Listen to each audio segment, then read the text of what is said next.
All righty, folks, if I could have everyone's attention, please, we're ready to begin.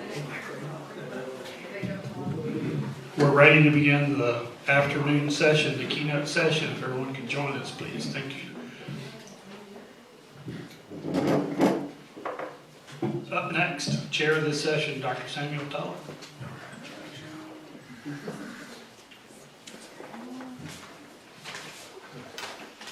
I am delighted to introduce Dr. Gregg Andrews, Distinguished Professor Emeritus at East Texas, at Texas State University. Sorry, I got too much on my brain here, in San Marcos. Outstanding scholarship, an impressive publication record, and noteworthy recognition throughout his career have characterized his work. Most recently, he's written this book, Shanty Boats and Roustabouts, The River Poor of St. Louis. He's got a couple extra copies up here, I understand. It's published by LSU Press, and that's the topic of his presentation today. Dr. Andrews was born to a working class family in Alaska, Missouri, near historic Hannibal. He earned his PhD at Northern Illinois University and began his award-winning teaching career at Texas State in 1988. In addition to his distinguished teaching and publication work, Dr. Andrews is an accomplished musician, along with his band Dr. G and the Mudcats. And if you haven't heard Dr. G and the Mudcats, you need to get on YouTube and listen. That's your assignment for this afternoon. He served as assistant director of the Center for Texas Music History, along with a number of other organizations. Dr. Andrews, I want to ask you to please forgive this brief comment, some of which we've already talked about.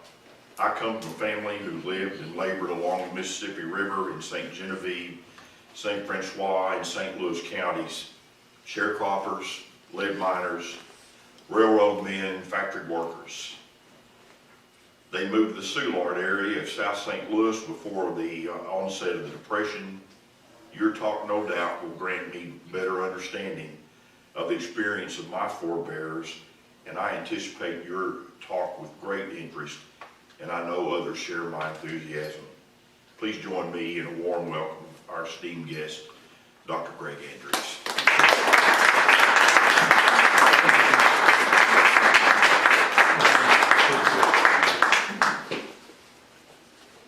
First of all, today I want to thank Sam for that wonderful introduction. I'm not sure, hope I can live up to all that. Oh, goodness. But I also want to thank Kyle Wilkerson and also Susan Lanning here at the museum for inviting me here today to be a part of this. It's a great museum. It's my first time here, and my wife Vicki Bynum came with me, and so we're really pleased to be here. And I also want to thank Professor Rachel Gunter for designing the flyer that went out to advertise this program. As Sam indicated, I grew up on the Mississippi River. Just a little bit about myself first, to show you how I got interested in this topic, shanty boats and roustabouts, in retirement, I might add. I grew up on the Mississippi in a rural industrial village, as Sam noted, dubbed Monkey Run. It's still there today, by the way. It's about 3 miles south of Hannibal. I was born in 1950. And what Mark Twain once said about his home where he was born in Florida, Missouri, he said the population increased by a full 1% when he was born. And I can say the very same thing about Monkey Run. When I was a kid, we had 100 people there, and there are probably a few less today because of the devastating floods that take their toll on people. And, but still, probably around 75 people or so, holding steady. Monkey Run was inhabited mainly by people who lived in very modest houses, to say the least. Some people call them shacks, but we didn't. They were our homes. And we're right along the river there, in the bottoms. Monkey Run was once a section of Alaska, which was a cement company-owned town. And Monkey Run was the section that lay closest to the river, where the floods hit particularly hard. It was an unincorporated company town. The company, which eventually was owned by U.S. Steel Corporation. And in time, the company got total control over the town, but they never got control over Monkey Run. I guess they didn't think the land was worth that much down there, you know. I guess that's all I can figure out. But they got the rest of the land, and they destroyed the town beginning in the late 1950s and in the 1960s. Got rid of our school system first. And then they gradually phased us out until the people and their homes were torn down. There's still two churches left, and a wonderful monument site today that if you ever travel on the Great River Road along the Mississippi, you'll see Alasco and monuments, beautiful monuments, reflecting the flags of all the immigrant groups that constituted that community, beginning in 1903. Mainly the people there were either worked at the cement plant, like my dad, like his father, and like my grandfather on my mother's side, and many, many, many uncles. They were either working at the plant, and which is still there today, or they were commercial fishermen. And I was fortunate enough growing up as a kid, I knew a lot of commercial fishermen. And I'd pester them until they'd take me out in the boats with them. And so I got a chance to, you know, pull up those baskets and run the bank lines and the trot lines and get those tubs filled with beautiful big buffalo fish and carp and big flatheads. I mean, some huge flatheads. And so that was a part of my childhood. It also attracted shanty boats. Now, not when I was a kid, but before, earlier in the 20th century. It attracted shanty boats, including shell fishermen, you know, that fish for clamshells in the Mississippi. And the button manufacturing industry was big in that area at the time. And so that's what they did. They fed those factories with the shells. My mother was one of 13 dirt poor farm children. So that's part of my background. The rural has dominated my life, all through my career. And I've said this before, but I think I can say it here. It's one of the reasons I think I felt alienated through all of my career in higher education. I never felt like I fit in. And, you know, I mean, I didn't complain about it or anything, but that feeling was always there. And I think a lot of that came because of the rural nature of my background, which was also very class related. I was not exposed to a lot of the things, the world of travel and the things that if you come up through a middle class and upper class families as children, you have certain things at your disposal, you know, and we didn't. And it's just, you know, the fact of life. And I wouldn't trade any of that for anything in the world today, those childhood experiences. My mom left school for shoe factory work in the 40s. And 3 generations of her mother's family were day laborers and fishermen and washerwomen. They lived on shanty boats. And I never knew that until 1992. And actually Vicki discovered it on looking at census records. She said, hey, here's your family right down here. They're on the Hannibal Levee. I said, what? And she said, they're living on boats down here on the levee. So let me take a look at that. My mom didn't know. For some reason, that did not get passed on. And my mother knew about everything, about everybody in the area. But she didn't know, and she used to talk about people who lived there on boats, she said, on the levee. Well, she didn't know that her own mother was one of them. But she was a child at the time. My grandmother was a child at the time her families were on the boats. In 1901, Hannibal railroad agents and vigilantes, with a tacit approval of the police force, stormed in there with axes and steel bars to break up those shanty boats and run them off the levee. And so this is one example, I think, of how shanty boat people were regarded by, whether you're in rural areas or in urban areas.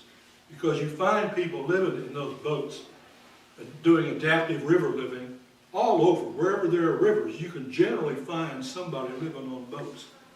And they do it for a variety of different reasons. But in this particular case, the attackers stormed in there and smashed the boats of anyone who resisted. And they scattered their meager possessions along the riverfront and taunted them as they did. And so once I discovered that, you can see, I mean, the wheels started turning. I wanted to know more about that. And what I didn't realize at the time was they were part of a much broader culture of people on the Mississippi, but on the Missouri River, on the Ohio River, the Cumberland, all the tributaries, you could find shanty boat people living. And so my rural roots on the river have influenced my writings, I think, throughout my career, but even more so here in retirement. Because I think the way I looked at it at the time was, well, you know, I'm unburdened anymore by the restrictions of the academic world. I'm going to do whatever the hell I want, you know? And that's a project that I got really interested in. At first I wrote a childhood memoir on the river. I self-published that because I didn't want to deal with the academic process. And I've never regretted that. But while I was doing that is when I got more interested in focusing on shanty boats. And at first, I wasn't going to include roustabouts in the study. But I looked around to see where I could find waterfront settlements. And it took my journey took me to St. Louis, which was about 100 miles south of St. Louis, south of Hannibal at the time, where I found countless waterfront communities with names like Chicken Town, Little Oklahoma, Sandy Hook on the east side of the river in East St. Louis, Illinois, and countless others like that. So I began to shift towards St. Louis and got interested in that waterfront settlement, and lo and behold, before long, I'm looking at roustabouts because you often find some of them in those shanty boat communities. To give you one example, Mose Phelps worked while he was enslaved in New Orleans on a steamboat. When freedom came, he came north to St. Louis, and he continued to work on a steamboat. And when he died, he was a blind beggar living in a tent on one of St. Louis's waterfront settlements. So I started finding more roustabouts like that. And I realized that they're living here in these settlements, and the local people, the newspapers, were both fascinated and kind of envied them in a way, but at the same time, they regard them as river trash, river rats. That was a term that was applied to us, you know. And so I gradually expanded this topic to include them. For me, you know, growing up as a kid, and I think if y'all have grown up in rural areas, you can appreciate this, but for me, the river was a place to go fish. It was a place to swim. It was a place to daydream for me on a pile of tangled driftwood at the mouth of Marble Creek and the Mississippi River. That was, as a child, that my mom used to worry about me so much because I was at the river all the time, and sometimes against her orders. But it was a place this is in northeast Rawls County, Missouri. It was a place for me to sneak a cigarette, you know, learn to roll my own at age 6, and go sit down under the cottonwoods. We built a tree house up high in the cottonwoods that lined the west bank of the Mississippi River. And that's what we did every day in the summer when the weather was good. So we'd go down there. It was a place where you could sneak a sip from a mason jar. We did that too. I remember the day we discovered a Old Crow whiskey bottle that a neighbor woman had hid away out in the shed, out in the rafters of a shed. There wasn't about that much left in it, but we decided we'd have the rest. You know, I was about 9 years old at the time that we did that. It was a place to shake the blues. I think that my mother and father had a hard struggle. My dad died when I was 15, but before he died, he taught me to play Jimmy Rogers' Waiting for a Train on the guitar, and that's how it all started for me in terms of music. It was a place to coon hunt on its islands. Places like Gilbert Island, close to the Illinois side. And I had uncles with coon dogs.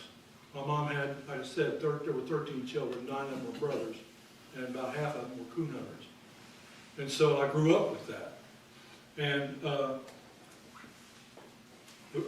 course, the sounds of barge traffic, tugboats, music from the Delta Queen, that was part of my childhood. I could hear that music on the river at nights, and I wanted a part of it.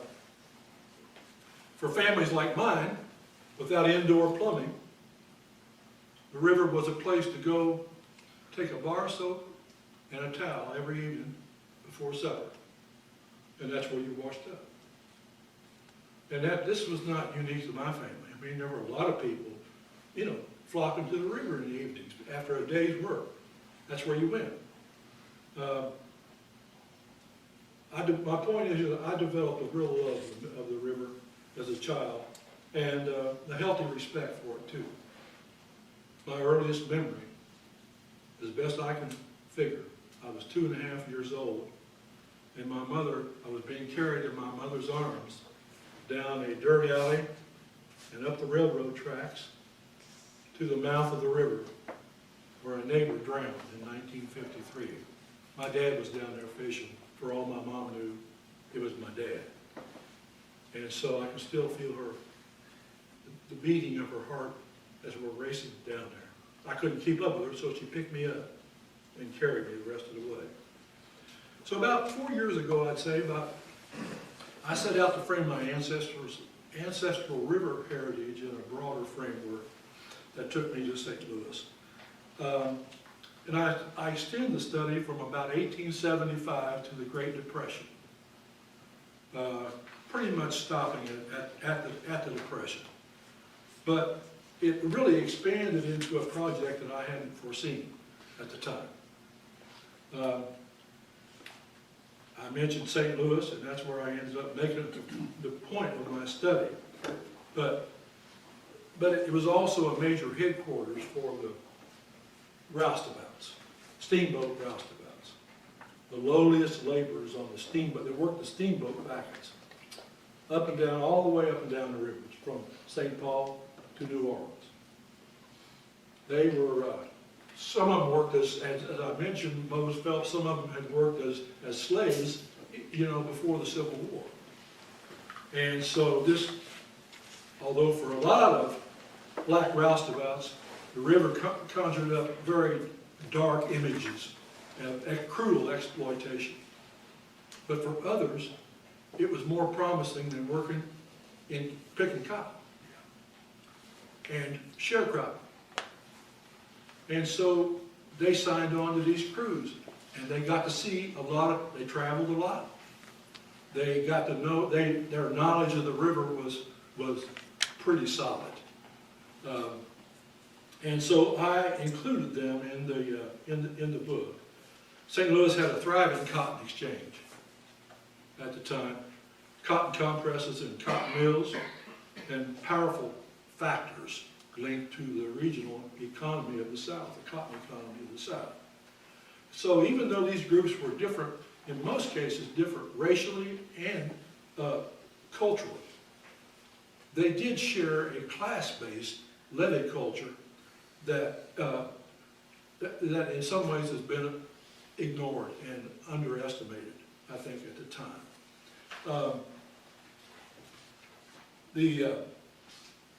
A writer I think he was going from St. Louis to St. Paul in 1914. W.A. Curtis was his name. he was on the deck of an excursion steamer going up to St. Paul, and he described the Mississippi River as the highway of the poor, quote, end quote. And that really captured my attention when I first read that. But you could say the same thing about the Ohio and the other rivers, as well at the same time. What prompted him to say that? Because as he looked out, all along the river, he saw shantyboat settlements. And most of them were poor people. Not all of them were, by the way. But most of them were. And that's what struck him. He called them queer-looking little sloops. You could find them on the islands and all along the riverfront where there wasn't an improved levee. And William Dean Howells, who was a literary friend of Mark Twain's, as many of you might know, he described a line of shantyboats on a trip down the Ohio River on a steamboat. This is what he said. The houses had in common the form of a freight car set in a flat-bottomed boat. The cars would be shorter or longer with 1 or 2 or 3 windows in its sides and a section of stovepipe softly smoking from its roof, end of quote. Those descriptions that both of those writers gave captured snapshots of restless river migrations of rural Americans in what maybe represented the last hurrah of the American frontier. They were products of that in many cases, not always. But adaptive river living attracted many people. You can find photographers in those settlements. You can find merchants, painters, other artists, musicians. Those settlements were filled with different groups of people who were part of that river-born way of life. So they weren't all poor. But even in urban environments like St. Louis, those rural traditions, frontier traditions, are grafted onto a municipal waterfront. So they were, as you might imagine, in St. Louis, in the late 19th century, they were items of curiosity. And one of the good things about that is that newspaper writers often wrote about these shantyboat communities. And they're a wonderful source, even though we know when you use newspapers, you have to be extremely careful. They're filled with errors sometimes.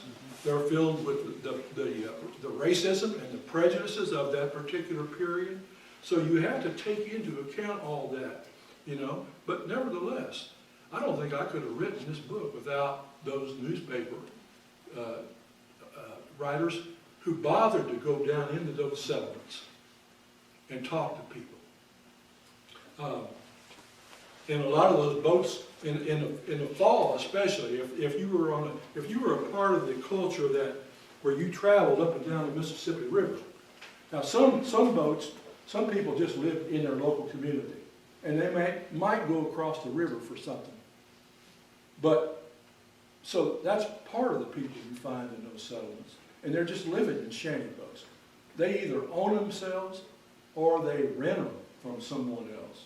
And what I found is you often have, in those settlements, someone who has a little bit more money, and he's a boat builder, and they build those boats and so they can provide cheap living accommodations for the river poor.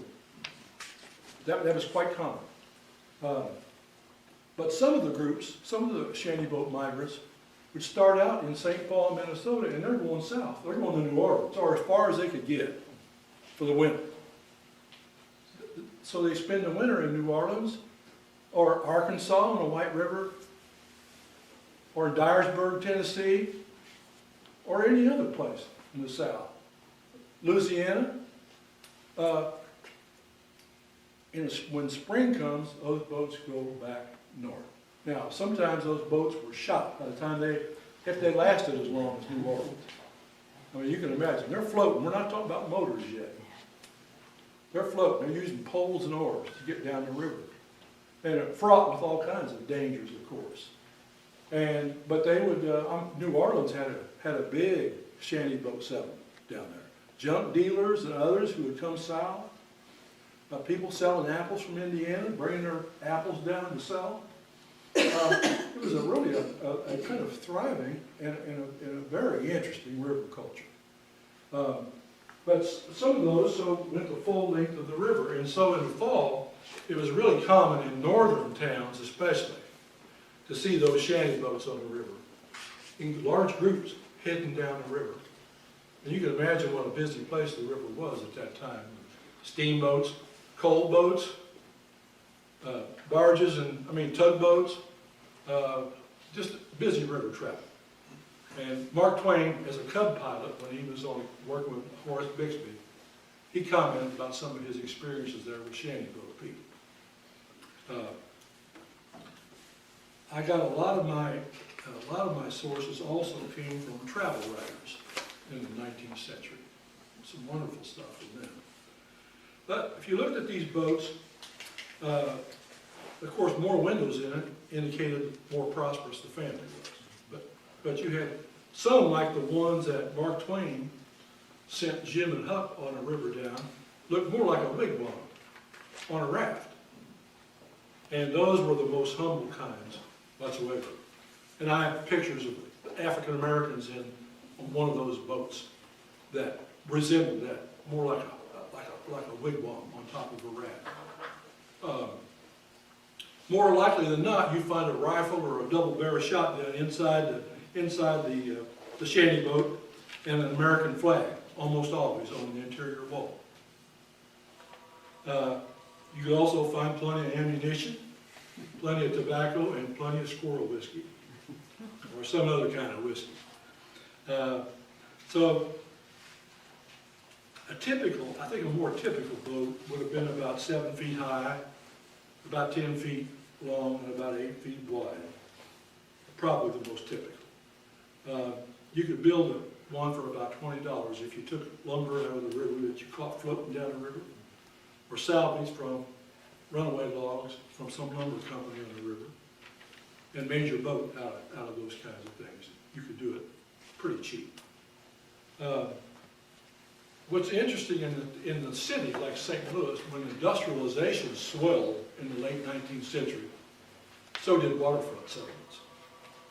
And of course, as many of you know, the late 19th century was filled with periodic depressions, or one long depression in the last half of the 19th century. So this drives people, poor people, to the waterfront.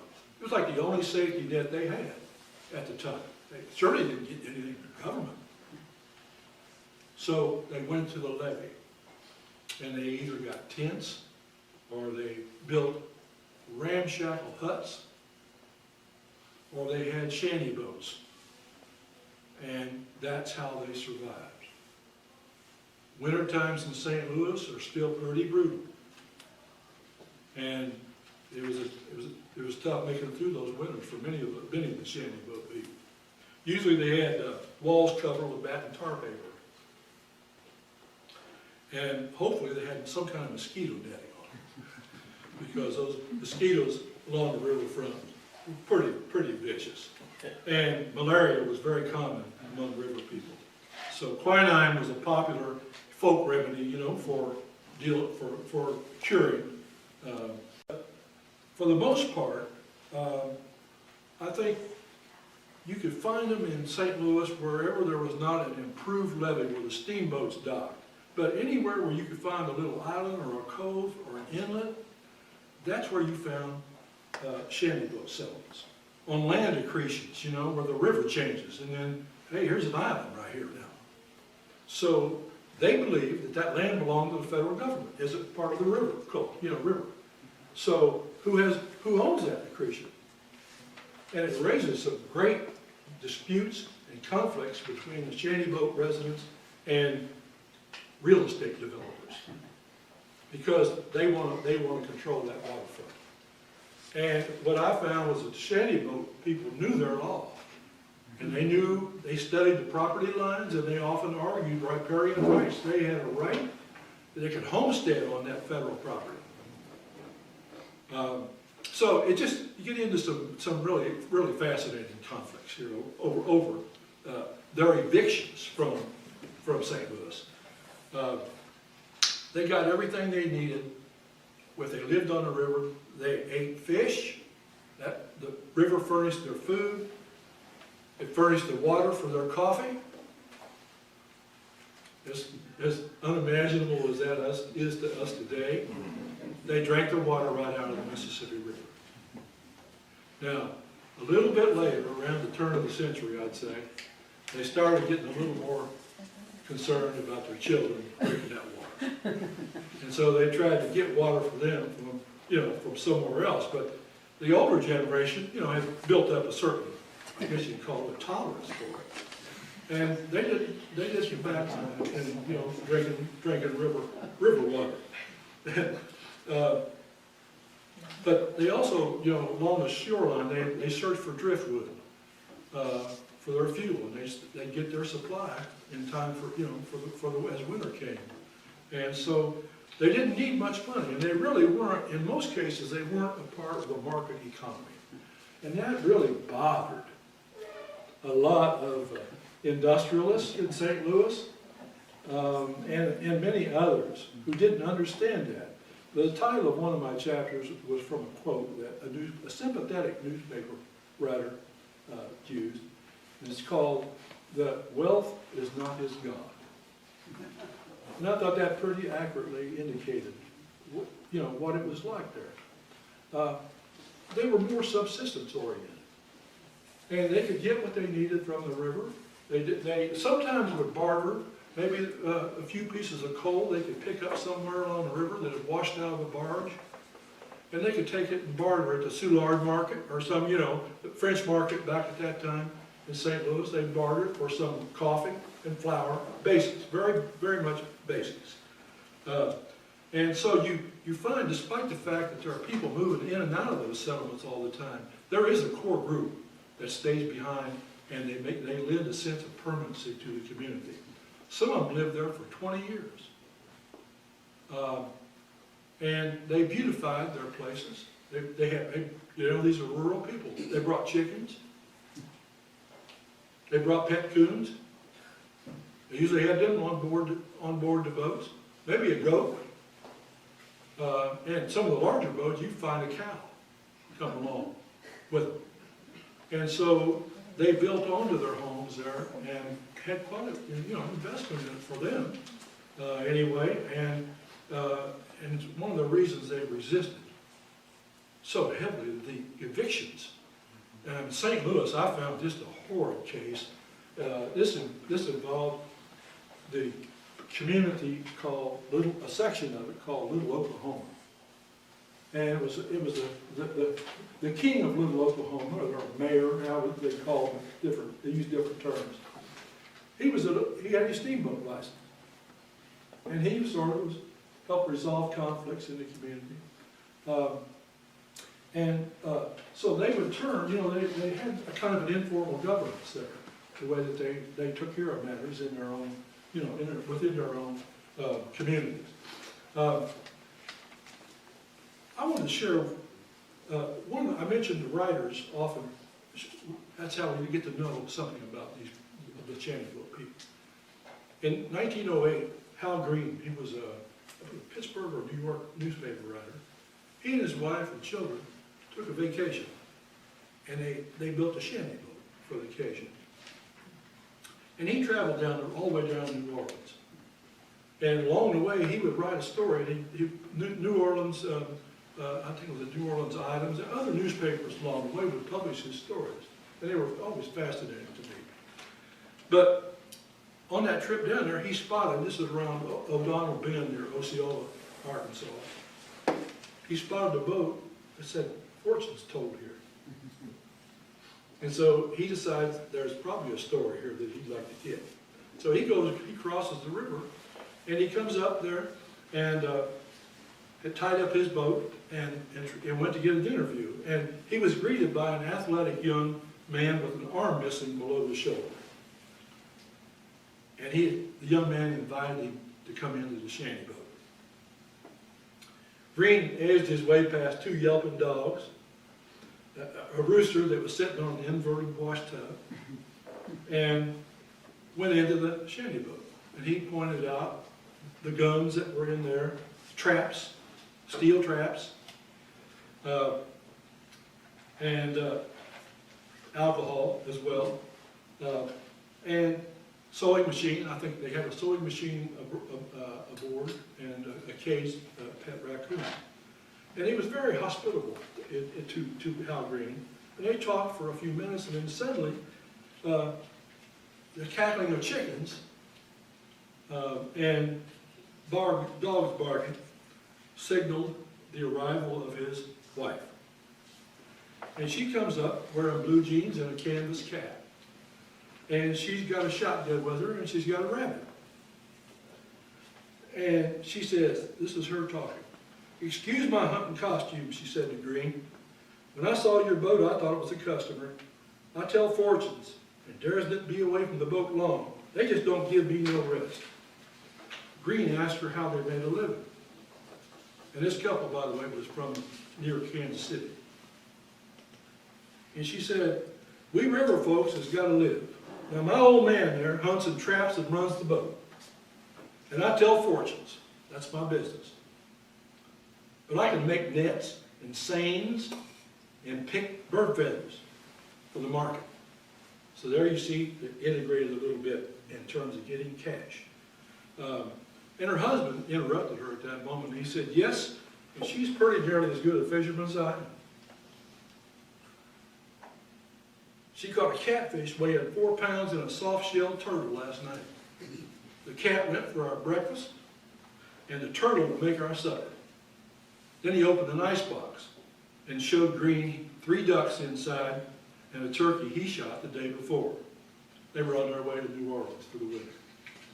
Just one of many snapshots. I have a lot of profiles of people like this couple that are interviewed either in newspapers or by travel writers, and where they get to tell a bit of their story. And so then here comes another new character along. And so I think that's one of the things that if you read the book, I think you'll find that really enjoyable. You meet a lot of river people from West Virginia, from St. Paul, down the Ohio River, all along Lake Providence, Louisiana, and meet a lot of those people. Mainly they ate fish, turtles, bacon, and hot biscuits that were cooked in a greased cast iron skillet. That's how they subsisted. And coffee, of course, made with river water. They drank that coffee, by the way, hot in the morning and cold in the evening. I mentioned quinine already. One of the writers who did so much to influence a kind of revival of the interest in the Mississippi River after Mark Twain was Ben Lucien Berman. He was from Covington, Kentucky, and he worked as a cub pilot on the steamboat pilot on the Ohio River. He wrote several books, and his books were often used for Hollywood movies in the late 20s and 30s.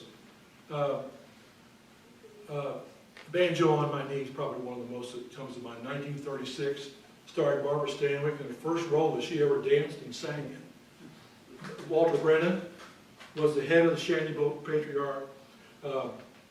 Buddy Ebsen sings and dances, you know. It's an attempt on Hollywood's part to show this shantyboat culture, although it was often done with such a condescending, poking fun at them all the while. Berman's books were filled, if you read any of his books, they were filled with racism. I mean, layers of it. So you have to work through that. And the same was true about shantyboats. They've all were treated as caricatures, you know, by him. And that's, Hollywood picked up on that. And that's how they portrayed them. But he called them holdouts against civilization.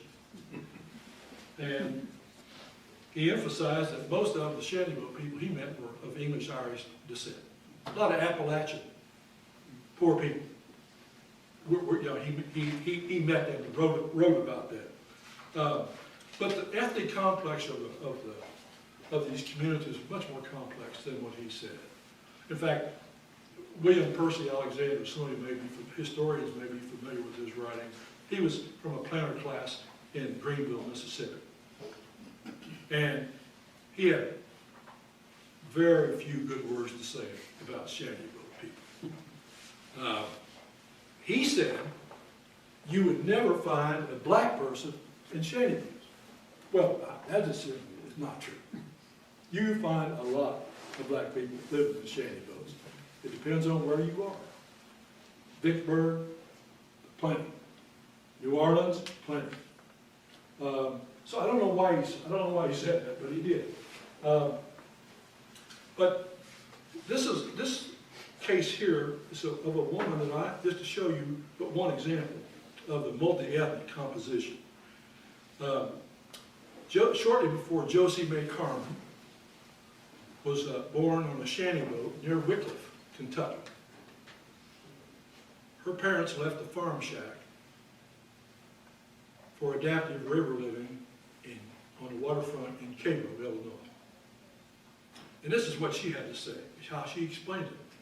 Quote, from the shack, he and mother moved to the shanty boat so he could make a living fishing. He was a Cherokee Indian, and my mother was half Seminole and half black. And I think that needs to be dug into more and more if you're going to look at these settlements.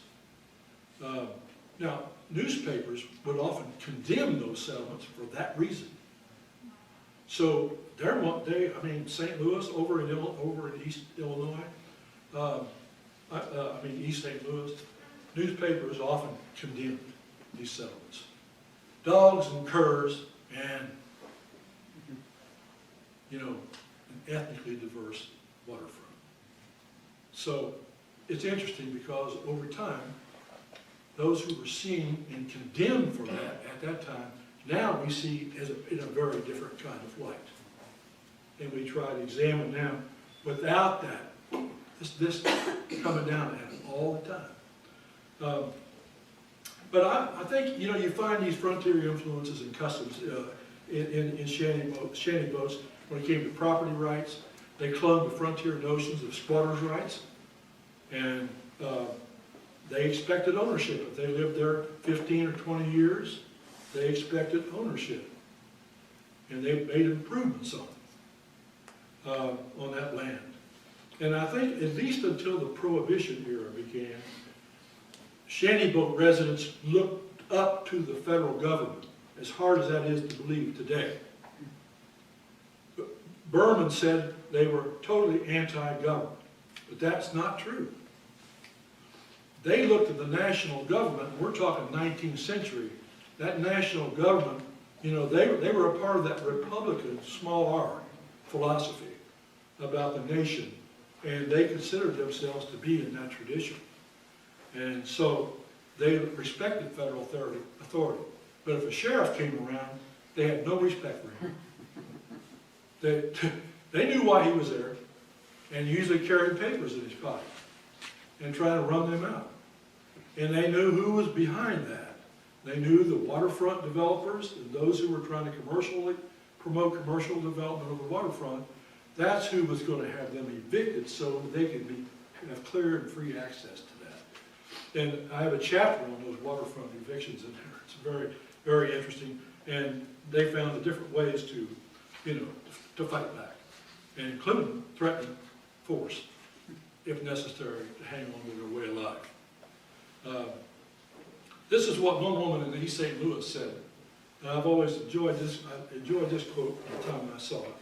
In 1905, the Wiggins Ferry Company, which by that time was owned by Illinois Central Railroad, they were trying to kick residents off of Sandy Hook and people who lived there for 20 years. And she said, well, as long as I have a shotgun and a .38 caliber revolver around, you can say for me that the Warrens will be living right here on Sandy Hook, sheriff or no sheriff. Land along the river where there is no improved levee is mine if I take it. The river is our native country. We live on the river. We're not going to leave it. Now, if I could switch for a bit, I want to switch directions to looking at the steamboat roustabouts. they formed what I would call the mud sill of a waterways labor system that subjected them to all kinds of curses, constantly on the job, racial insults, and in some cases, outright murder. I found many cases where they were murdered by a white steamboat mate, never held accountable. One time it was in Kentucky, the governor pardon. I found a description of it by a religious family on the river. It had a steamboat, part of the steamboat religious culture, and they were traveling, and they witnessed it in front of them. Shocking, and the way it occurred. And they wrote about it, and they were Pentecostals. The daughters were, eventually became part of the Pentecostal movement in Atlanta, Georgia.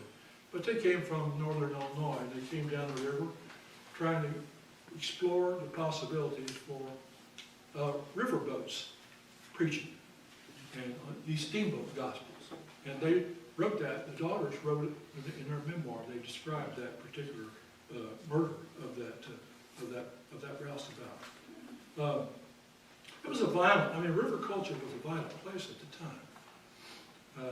If you didn't carry a pistol or a knife or something, you were very rare. You were a rare person.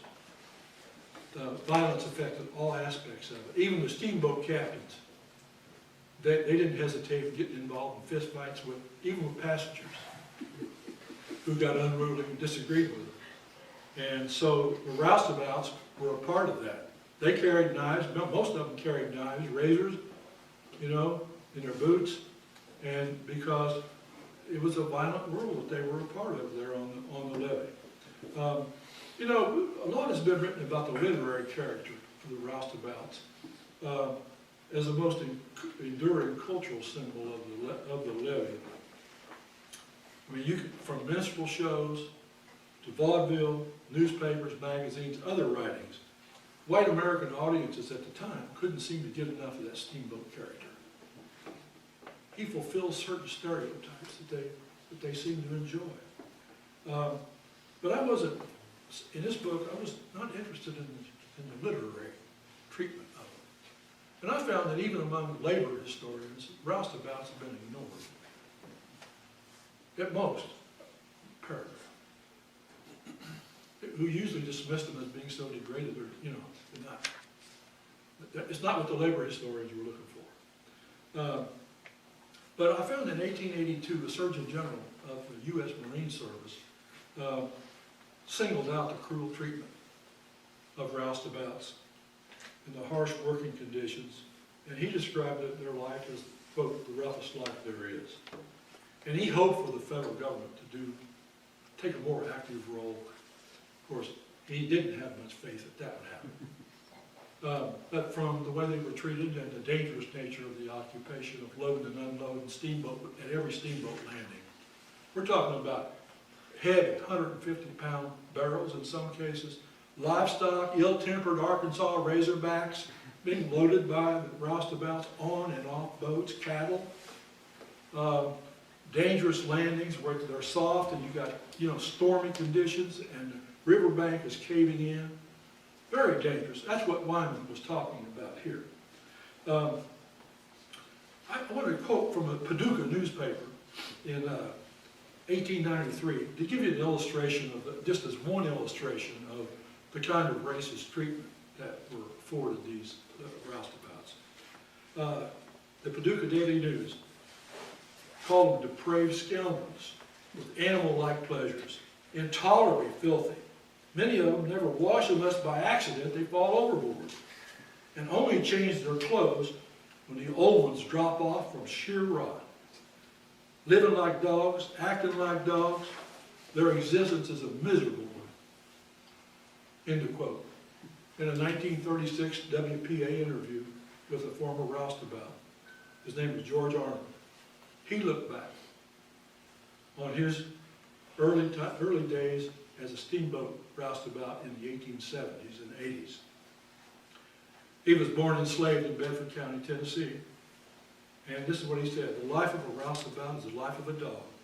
I don't recall any unkindness of slavery days. I was too young to realize what it was all about. but it never could have equaled the cruelty shown the laborer on the riverboats by cruel mates and overseers. And so I moved away in my book to looking at roustabouts and what their wages and working conditions. And I found, much to my surprise, they were a big part of a river strike in 1892, promoted by the very young American Federation of Labor. And it dragged on for months and ended in failure. But they made an effort to do that and hung on for several months. I also look at the river roustabouts in their music, which I have a chapter on it and culture. Roustabouts had a prominent role in shaping blues, as well as ragtime and riverboat jazz. And it was all a part of their work culture.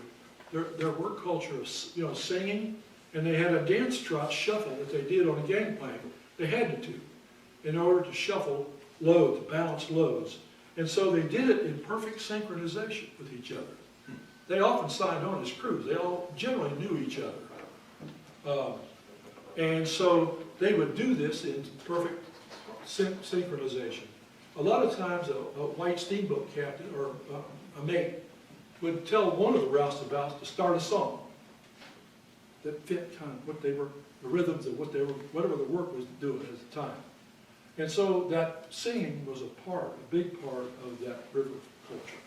And both with shanty boats and with roustabouts. So I look at their role in influencing the music.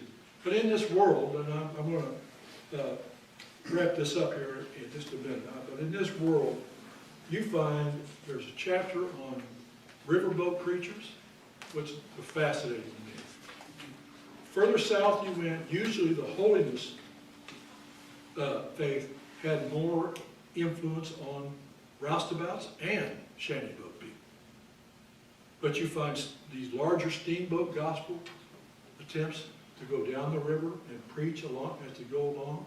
They often didn't have a whole lot of luck. Say that they weren't real successful at the evangelizing in some ways, but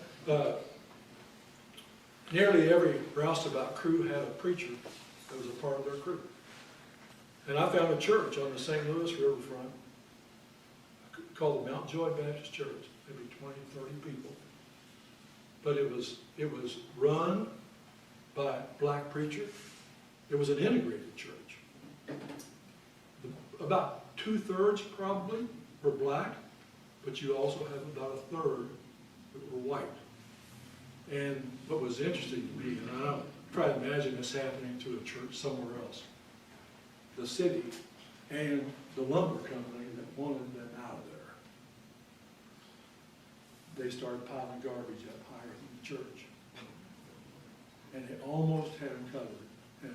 And that was the way that was regarded. And the people, the lumber company, very religious people. But they didn't care for the religious orientation of the poor people. They didn't trust them. That's why they sent the steamboats and the other evangelists down the river, trying to, wrest that away from the control of the preachers within those communities. So I think, if you get a chance to read the book, that you'll enjoy that chapter. There are patent medicine peddlers on the river. You'll meet the infamous Dr. Espanto, who was a charlatan throughout all of his adult life, and selling patent medicine on the river and other places as well.